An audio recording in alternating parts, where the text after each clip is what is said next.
Just a little over 30 miles south of Paris is a woodland that became the world's first nature reserve in 1861.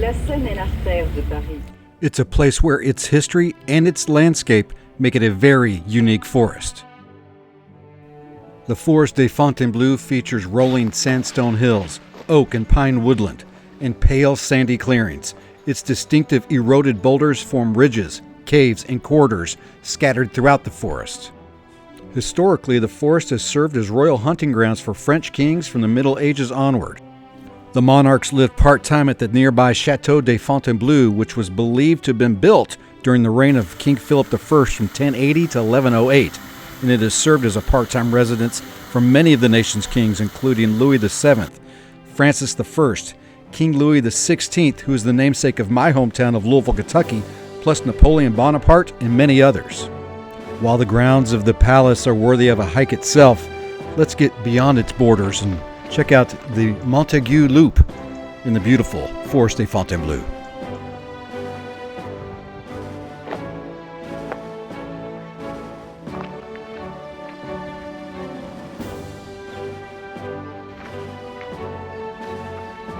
The Mont Aigu Loop uses a combination of trails in the Forest of Fontainebleau, and it winds through sandy stone ridges and pine forest, passing sculpted boulders, sandy paths, and many viewpoints.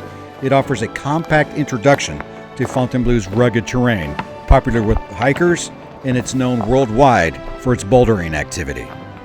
It's certainly one of the more unique trails I've experienced. It felt part trail, part maze. The views and landscape amazing. Let's go. Let's check it out.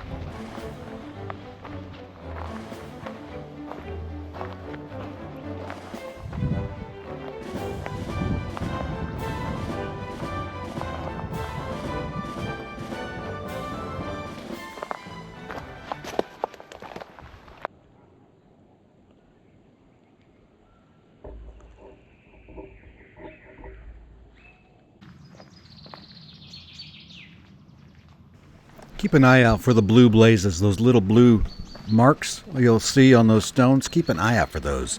That's how we don't get lost. More on those blue markings in a little bit.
The history of the Forest of Fontainebleau stretches much further beyond than its royal hunting grounds.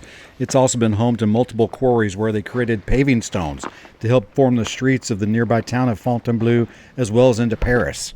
So keep an eye out as we hike along for signs of old quarry work. Some of it might be pretty obvious. The history of the forest eventually became a tourist destination, as evidenced by some of these leftover buildings, as also those blue blazes that we're following along. Well, again, we'll get to those in a little bit. So much history in this unique Forest of Fontainebleau.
So about those blue blazes, or the blue trail markings that we've been keeping an eye out for. Back in 1842, Claude Francois Denecourt, he designed this blue trail system for the Forest of Fontainebleau, basically inventing modern nature tourism, where you could hop on a trail and follow its markings from the beginning to the end, or if it's a loop. The forest at that time had plenty of traditional straight royal hunting alleys. He got away from the straight lines, carved nearly again over 90 miles of wandering paths designed to highlight the landscape's beauty. And he did so by placing out these blue paint markings. Let's continue on in making sure we keep our eye for the blue blazes.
There'll be more than just the blue markings.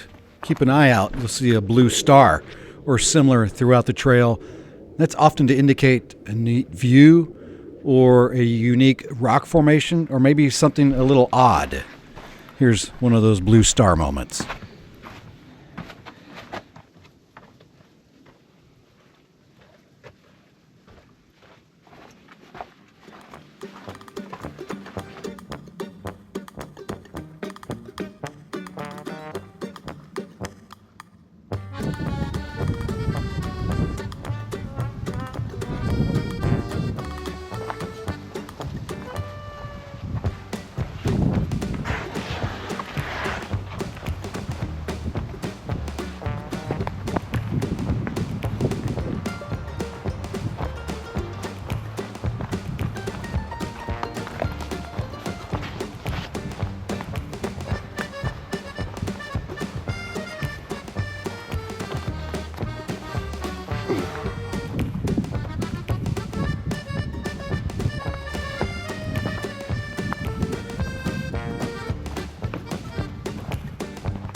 We'll see an H marking here. This can mean multiple things. Could mean a shortcut, point of interest.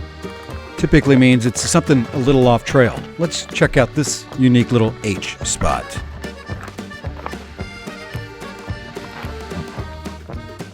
Look at that. It's walled up at one point.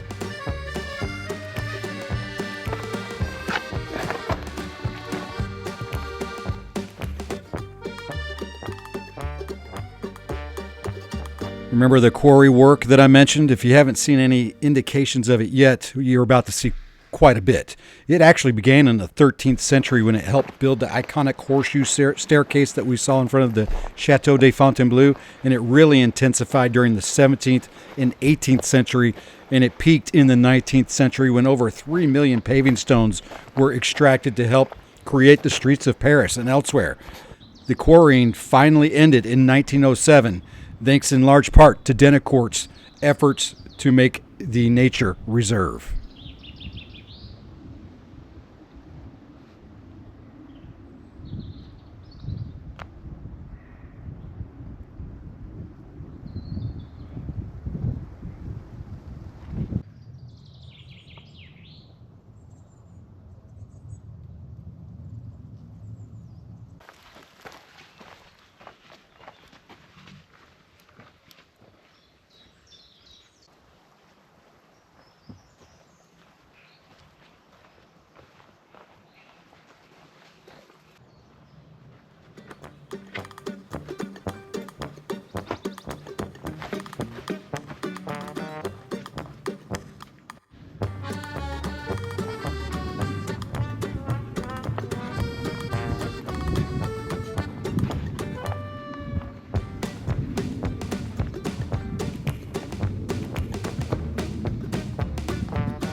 So as I mentioned at the beginning, it's one of the most unique trails that I've been on.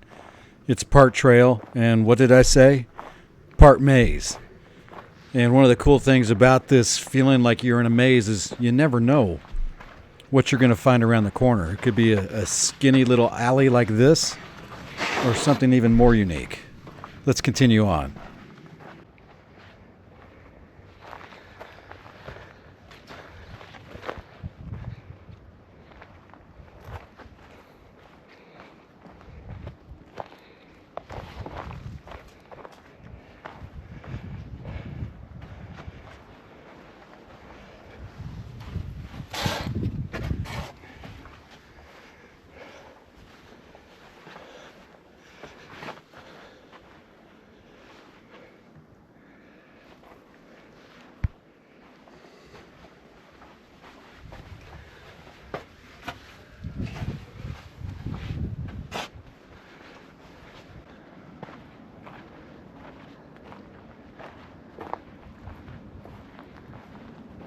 And here comes another corner on the trail, revealing something else new that helps create such a unique environment here in the Forest of Fontainebleau on this blue trail. Certainly one of the highlights of the trail right here.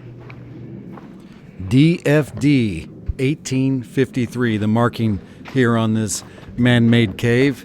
Dernière folie du Denecourt. Basically, Denecourt's last folly is what it means. It was his last creation in the Forest of Fontainebleau. He just couldn't help creating and wanted to do one last thing. And this is it. Really cool spot created in the Forest of Fontainebleau.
Such a cool spot, and one of many highlights on my first hike into the Forest of Fontainebleau. As we wrap up the Mont Aigu loop with one final view, appreciate you hanging out and going hiking in the Forest of Fontainebleau with Michael McCammon.